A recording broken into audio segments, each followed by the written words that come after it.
аты-жөнім Ержан Бақдәулет. 5-ші сынып оқушысы, Петропавл қаласы Әбу Досмұхамбетов атындағы облыстық дарынды балаларға мамандырылған гимназия мектебі. Мұқағали Мақатаев. Отан. Мен оның түнін сүйем, күнін сүйем. Ағынды өзен, асқар тау, гүлін сүйем. Мен оның құдіретті түнін сүйем. Мен оның қасиетті тілін сүйем.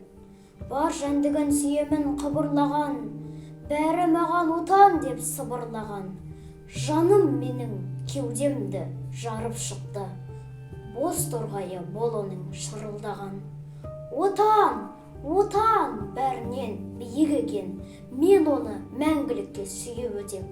Отанды сүймеуің де күйік екен, отанды сүйгенің де күйік екен.